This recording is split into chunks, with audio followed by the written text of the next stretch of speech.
നമ്മൾ ഡിസ്കസ് ചെയ്യാൻ പോകുന്നത് സെനിത്തൽ പോളാർ ഇക്വിഡിസ്റ്റന്റ് പ്രൊജക്ഷൻ. നമ്മൾ നേരത്തെ പഠിച്ച 3 പ്രൊജക്ഷനിൽ നിന്നും എൻറ്റർ ഡിഫറൻ്റ് ആയിട്ടൊരു പ്രൊജക്ഷനാണ് പോളാർ ഇക്വിഡിസ്റ്റന്റ് പ്രൊജക്ഷൻ. നമ്മൾ നേരത്തെ പഠിച്ച നോമോണിക് ആയാലും സ്റ്റീരിയോഗ്രാഫിക് ആയാലും ഓർത്തോഗ്രാഫിക് ആയാലും പെർസ്പെക്റ്റീവ് പ്രൊജക്ഷൻസ് ആണ്. ലൈറ്റ് സോഴ്സ് ഉണ്ട്. ഇത് നോൺ പെർസ്പെക്റ്റീവ് പ്രൊജക്ഷനാണ്. ലൈറ്റ് സോഴ്സ് ഇല്ല. മാത്രമല്ല നമ്മൾ മാത്തമാറ്റിക്കൽ കാൽക്കുലേഷൻസ് ഉപയോഗിച്ചിട്ടാണ് ഈ ഒരു പ്രൊജക്ഷൻ വരയ്ക്കുന്നത്. ദെൻ ഇതിൻ്റെ ഫോമുലയുണ്ട്. ഡിസ്റ്റൻസ് ഡി കണ്ടുപിടിക്കാൻ വേണ്ടി 2πr into interval of latitudes by 360. 2πr നമ്മൾ സാധാരണ കണ്ടുപിടിക്കുന്ന radius to radius of the earth ആണ്. അതായത് ആക്ച്വൽ റേഡിയസ് ബൈ സ്കെയിൽ ചെയ്യുമ്പോൾ നമുക്ക് കിട്ടുന്ന radius to radius of the earth ആണ് ഇവിടെ 6 വരുന്നത്. ഇൻ്റർവൽ ഓഫ് ലാറ്റിറ്റ്യൂഡ്സ് നമുക്ക് ക്വസ്റ്റ്യനിൽ തന്നേക്കും. അത് ഡിവൈഡ് ബൈ 360 ആണ് നമ്മുടെ ഡിസ്റ്റൻസ് കണ്ടുപിടിക്കാനുള്ള ഫോമുല. ആദ്യമായിട്ടൊരു ക്വസ്റ്റ്യൻ നോക്കാം. Construct zenithal polar equidistant projection for the northern hemisphere on a scale of 1:160 million and projection interval 15 degree. Question തന്നിട്ടുണ്ട്. നമുക്ക് വരയ്ക്കേണ്ട നോർത്തേൺ ഹെമിസ്ഫിയർ ആണ്. സ്കെയിൽ എന്ന് പറയുന്നത് 1:160 million ആണ്. പ്രൊജക്ഷൻ ഇൻ്റർവൽ എന്ന് പറയുന്നത് 15 ഡിഗ്രിയാണ്. അപ്പോൾ നമുക്കറിയാം 160 ഡിവൈഡ് ചെയ്ത് പോകുന്നത് 250യെക്കാട്ടും 640യിലാണ്. അപ്പോൾ നമുക്ക് സെൻറ്റിമീറ്ററിലാണ് തന്നിരിക്കുന്നതെന്ന് മനസ്സിലായി. അപ്പോൾ ആദ്യം നമ്മൾ കണ്ടുപിടിക്കേണ്ടത് reduced radius of the earth. Reduced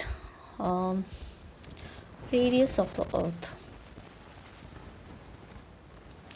equal to actual radius of the earth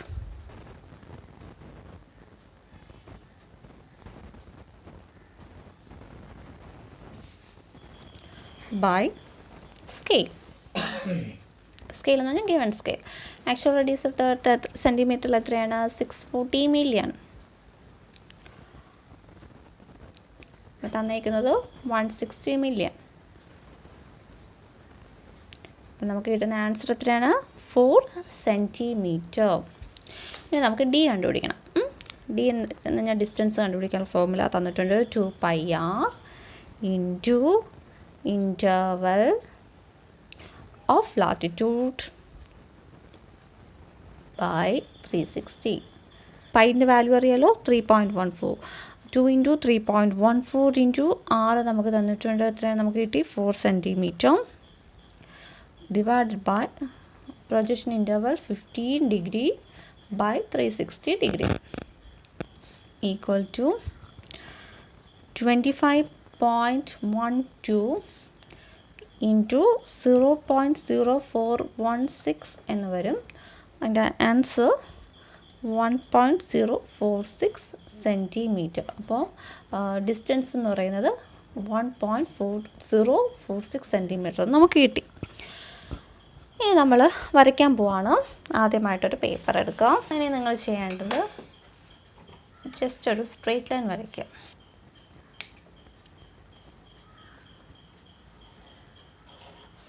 just ഒരു സ്ട്രെയിറ്റ് ലൈൻ വരയ്ക്കുക.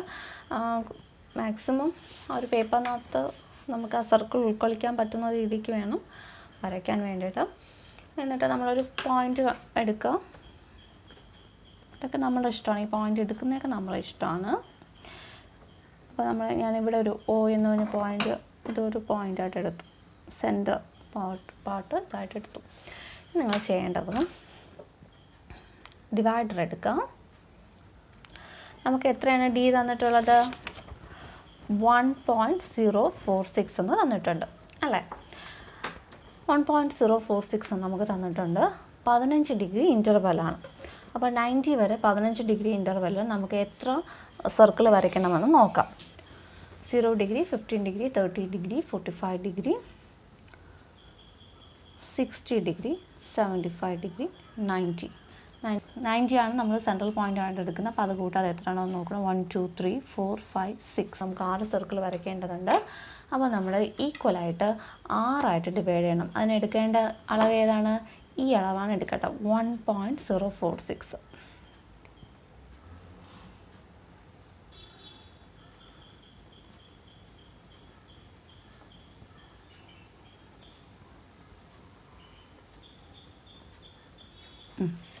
ഈ ഒരളവെടുത്തിട്ട് ഈക്വലായിട്ട് മാർക്ക് ചെയ്യുക. 2 1 2 3 4 5 6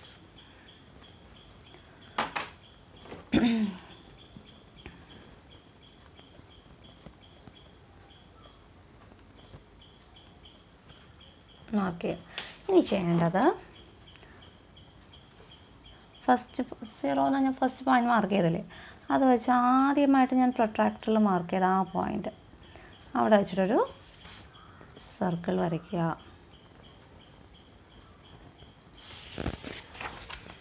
ഇനി അടുത്ത് ചെയ്യേണ്ടത് എന്താണ്, സെക്കൻഡ് ഞാൻ വരച്ച ആ പോയിന്റ് ഉണ്ടല്ലോ, ആ പോയിന്റിൽ വെച്ച് അടുത്ത സർക്കിൾ വരയ്ക്കുക. അടുത്തത് എന്താണ്, മൂന്നാമത്തെ പോയിന്റ്.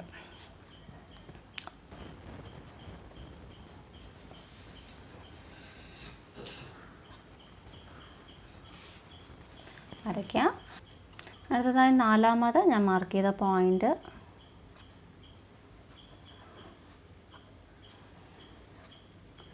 നെക്സ്റ്റ് അഞ്ചാമത്തെ പോയിന്റ്.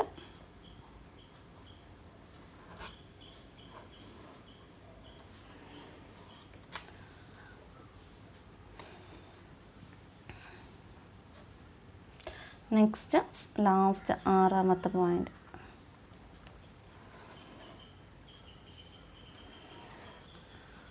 ഇങ്ങനെ വന്നു. ബാക്കിയുള്ളത് മായ്ച്ച് കളയാം. ഇനി സെയിം നേരത്തെ നമ്മൾ ചെയ്തുകൊണ്ടിരുന്നത് പോലെ എന്താണ്, ഡയമീറ്റർ മാർക്ക് ചെയ്യാം.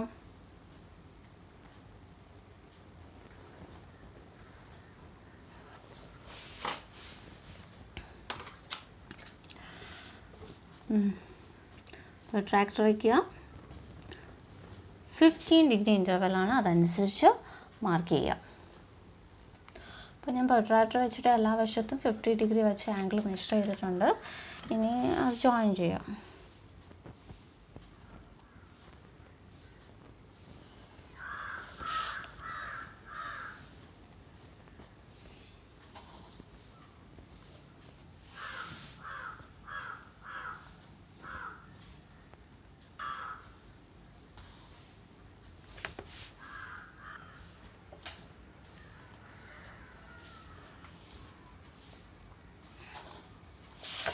അപ്പോൾ എല്ലാ വശത്തോട്ടും ആംഗിൾസ് ജോയിൻ ചെയ്യുക.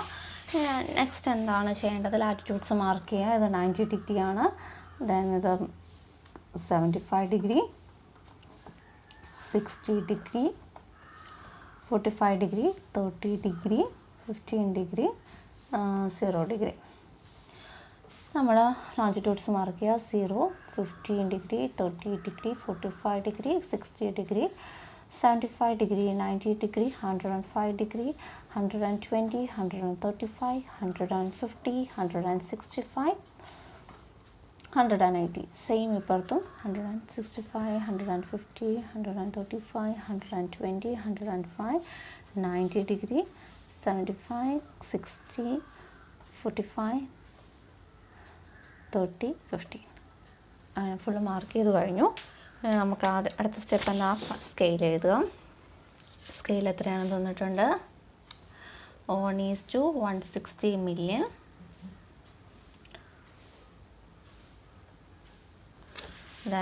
ഏത് പ്രൊജക്ഷനാണെന്ന് എഴുതുക.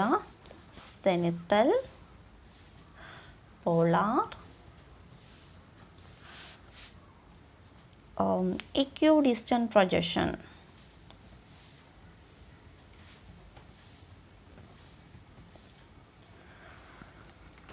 ഈ ഒരു പ്രൊജക്ഷൻ്റെ പ്രത്യേകത, സർക്കിൾസ് തമ്മിലുള്ള ഡിസ്റ്റൻസ് എന്ന് പറയുന്നത് ഈക്വൽ ആയിരിക്കും, എല്ലാവർക്കും ഈക്വൽ ഡിസ്റ്റൻസ് ആയിരിക്കും.